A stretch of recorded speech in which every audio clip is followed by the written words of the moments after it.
সংকীৰ্ণতাৰ বিপৰীতে উদাৰতাৰ নিদৰ্শন বৈধব্য খাবতি লোৱা মহিলাক ৰঙীন সাজ পিন্ধালে অসমৰে এখন সমাজে প্ৰচলিত সমাজ ব্যৱস্থাৰ সুতৰ বিপৰীতে সংস্কাৰমুখী চিন্তাৰে কলিয়াবৰৰ এখন গাঁৱৰ মহিলা সমাজে দাঙি ধৰিলে মানৱতা আৰু প্ৰগতিশীল নিদৰ্শন স্বামীৰ শ্ৰাদ্ধৰ দ্বাদশ দিনা দীপামণি বৰা ভূঞা নামৰ এগৰাকী মহিলাক ৰঙীন সাজ পৰিধান কৰাই কলিয়াবৰৰ মাছ পূবথৰীয়া গাঁৱৰ মহিলা সমাজে দেখুৱালে সংস্কাৰমুখী চিন্তাৰ উন্মেষ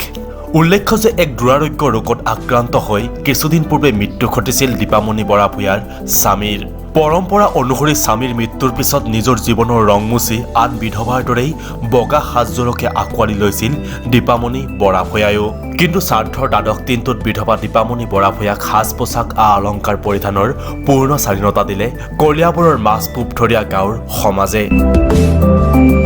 news desk report news 8 north east